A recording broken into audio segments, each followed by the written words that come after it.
জানিয়ে দেব সর্বশেষ আপডেট বাংলা সংবাদ। শুরুতেই শিরোনাম।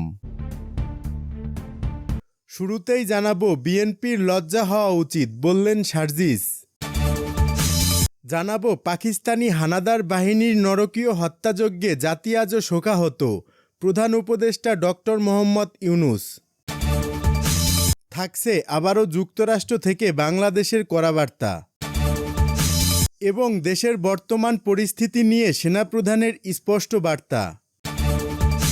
শুনছিলেন সংবাদ শিরোনাম, এবার বিস্তারিত। প্রিয় দর্শক, আপনি যদি এই চ্যানেলে নতুন হয়ে থাকেন, ভিডিওটি দেখতে দেখতে চ্যানেলটি সাবস্ক্রাইব করে এবং ভিডিওটিতে একটি লাইক দিয়ে সাথেই থাকুন। আর হ্যাঁ প্রিয় দর্শক, জানিয়ে দিন ভিডিওটি কোথা থেকে দেখছেন। বিএনপির লজ্জিত হওয়া উচিত বললেন সার্জিস। নোয়াখালীর হাতিয়ায় জাতীয় নাগরিক পার্টির জ্যেষ্ঠ যুগ্ম সমন্বয়ক আব্দুল হান্নান মাসুদের পথসভায় বাধা ও হামলার ঘটনায় বাংলাদেশ জাতীয়বাদী দল বিএনপির লজ্জিত হওয়া উচিত বলে মন্তব্য করেছেন দলটির উত্তর অঞ্চলের মুখ্য সংগঠক সার্জিস আলম। মঙ্গলবার সকাল ৯টা ৩০ সামাজিক যোগাযোগ মাধ্যম ফেসবুকে একটি পোস্টে একথা বলেন তিনি। প্রিয় ভিউয়ার্স, আপনাদের সুবিধার্থে পোস্টটি হুবহু তুলে ধরা হলো। গতকাল আমার সহযোদ্ধা আব্দুল হান্নান মাসুদের উপরে বিএনপির কিছু নেতাকর্মীর দ্বারা যে হামলা হয়েছে, এটার জন্য বিএনপির লজ্জিত হওয়া উচিত। বিগত ১৬ বছরে স্বৈরাচারী আমলে দল হিসেবে বিএনপি সবচেয়ে বেশি অন্যায় এবং জুলুমের শিকার হয়েছে। অতঃপর হান্নান মাসুদের মতো কিছু অকুতোভয় আপোষহীন সাহসী তরুণদের হাত ধরে ছাত্র জনতার ঐক্যবদ্ধ প্রচেষ্টায় বিএনপি সহ বাংলাদেশের রাজনৈতিক দলগুলো সেই স্বৈরাচারী দুঃশাসন থেকে মুক্তি পেয়েছে। এই কৃতজ্ঞতা বোধটুকু বিএনপি সহ অন্যান্য রাজনৈতিক দলের সবসময় থাকা উচিত।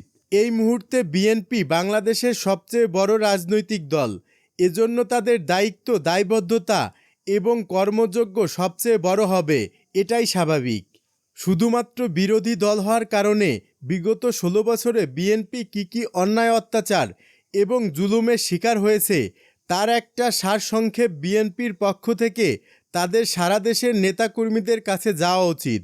পাশাপাশি এই ১৬ বছরে আওয়ামী লীগ কী অন্যায় অপকর্ম করেছে এবং দিন শেষে তাদের পরিণতি কী হয়েছে তারও একটা সারমর্ম বিএনপির পক্ষ থেকে তাদের নেতাকর্মীদের কাছে থাকা উচিত। তাহলে তাদের বর্তমান আমলনামা কোন দিকে যাচ্ছে এবং সেটার পরিণতি কী হতে পারে সেটার একটি তুলনা তারা সহজে করতে পারবে। কারণ আজ থেকে এক যুগ আগে রাজনৈতিক পরিবেশের দিক থেকে বাংলাদেশ যে জায়গায় ছিল এখন সেই জায়গায় নেই। যেটা হতে একসময় ১৫ বছর লাগতো, এখন সেটা হতে এখন ৫ বছর লাগবে কিনা সন্দেহ। এই জেনারেশন এখন সজাগ, রাজনৈতিকভাবে সচেতন এবং সক্রিয়। তাই বিএনপি সহযোদ্ধাদের পরামর্শ থাকবে এই সময়ের জেনারেশনটাকে আর একটু সিরিয়াসলি নেবেন। আর যারা সন্ত্রাসী কায়দায় অভ্যুত্থানের অন্যতম কারিগরের উপর এই হামলা করেছে তাদের দ্রুত গ্রেপ্তার এবং বিচার চাই। পাকিস্তানি হানাদার বাহিনীর নরকীয় হত্যাযজ্ঞে জাতি আজও শোকাহত, প্রধান উপদেষ্টা ডক্টর মোহাম্মদ ইউনূস। কাল রাতের সকল শহীদদের স্মরণ করে প্রধান উপদেষ্টা অধ্যাপক ডক্টর মোহাম্মদ ইউনূস বলেছেন, ১৯৭১ সালের এই দিনে পাকিস্তানি হানাদার বাহিনী ঢাকাসহ সারা দেশে বিশ্বের বর্বরতম হত্যাযজ্ঞ চালিয়েছিল। নারকীয় এই হত্যাযজ্ঞে জাতি আজও শোকাহত।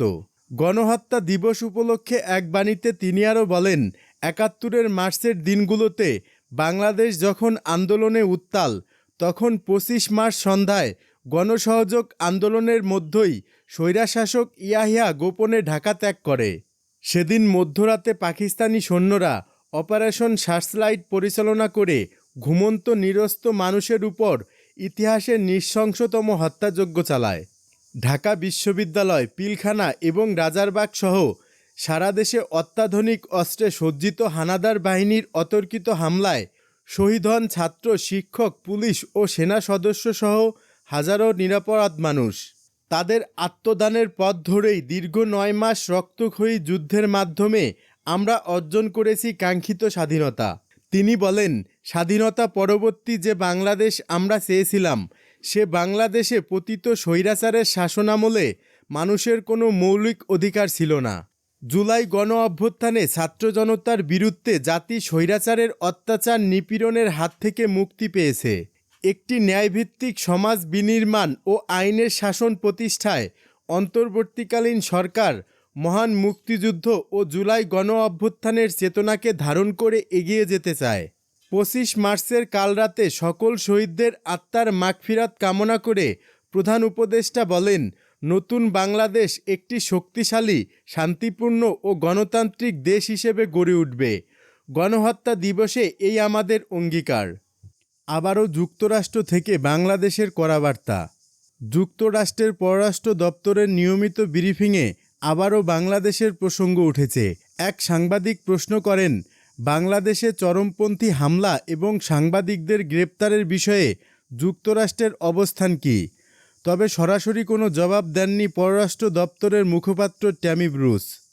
সোমবার স্থানীয় সময় পররাষ্ট্র দপ্তরের সংবাদ সম্মেলনে এক প্রশ্নের উত্তরে ট্যামি ব্রুস জানান, ট্রাম্প প্রশাসন এবং মার্কিন পররাষ্ট্রমন্ত্রী কূটনৈতিক সমাধানের প্রতি পুরোপুরি প্রতিশ্রুতিবদ্ধ। এভাবেই তিনি প্রতিক্রিয়া জানান। ব্রিফিংয়ে ওই সাংবাদিক প্রশ্ন করেন, বাংলাদেশ সেনাপ্রধান সম্প্রতি ইসলামপন্থী চরমপন্থী হামলার বিষয়ে সতর্ক করেছেন। সন্ত্রাসবাদের বিরুদ্ধে যুক্তরাষ্ট্রের প্রতিশ্রুতি এবং বাংলাদেশকে আফগানিস্তান পরিণত হওয়ার আশঙ্কা থেকে রোধ করতে যুক্তরাষ্ট্র কী পদক্ষেপ নিচ্ছে। তিনি আরও জানতে চান, ডক্টর মোহাম্মদ ইউনূসের সরকার সাংবাদিকদের বেআইনি গ্রেপ্তারের বিষয়ে যুক্তরাষ্ট্রের অবস্থান কী এবং বাংলাদেশে সংবাদপত্রের স্বাধীনতা নিশ্চিত করতে মার্কিন সরকার কী পদক্ষেপ নিচ্ছে। এ বিষয়ে ট্যামি ব্রুস বলেন, আমরা সবসময়ই কূটনৈতিক পরিস্থিতি গুরুত্ব সহকারে দেখি। আমরা অন্য দেশগুলোকে বন্ধু হিসেবে গণ্য করি এবং তাদের কাছ থেকে আমরা কেবল যেটি আশা করি তা হলো কূটনৈতিক সমাধান।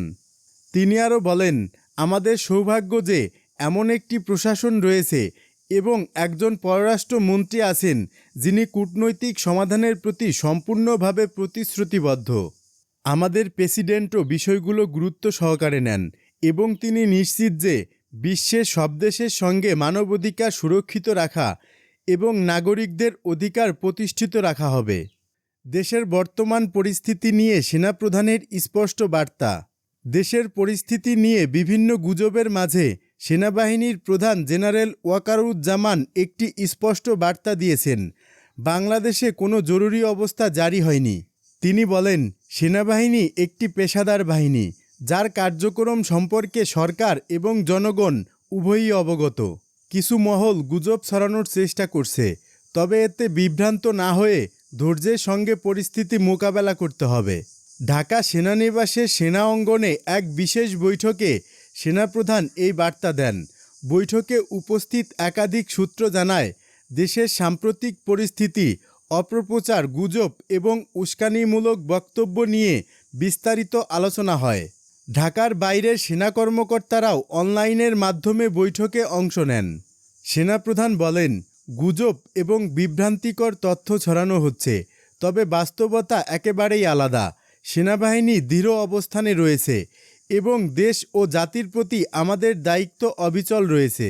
তিনি সেনা সদস্যদের সতর্ক করে বলেন, উস্কানিমূলক বক্তব্যের প্রতিক্রিয়া দেখানো যাবে না, কারণ এতে গুজব রটনাকারীদের উদ্দেশ্য সফল হতে পারে। ঈদ উপলক্ষে আইনশৃঙ্খলা পরিস্থিতি রক্ষার উপর বিশেষ গুরুত্ব দিয়েছেন সেনাপ্রধান।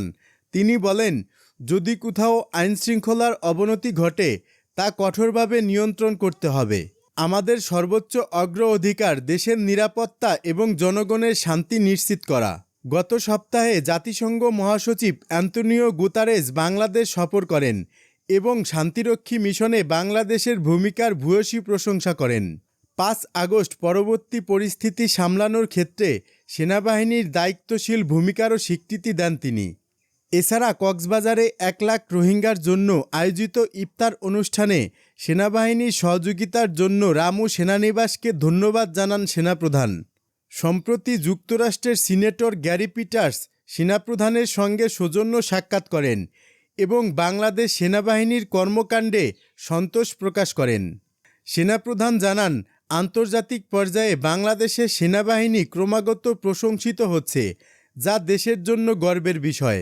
জুলাই মাসে অভ্যুত্থানে আহত শিক্ষার্থীদের প্রতি সমমর্মিতা জানিয়ে সেনাবাহিনী তাদের পাশে থাকার অঙ্গীকার করেছে।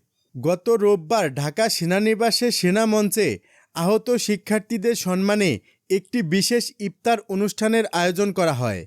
সেনাপ্রধান বলেন, আমরা শুধু দায়িত্ব পালন করছি না, বরং দেশের প্রতিটি নাগরিকের পাশে দাঁড়াতে প্রতিশ্রুতিবদ্ধ।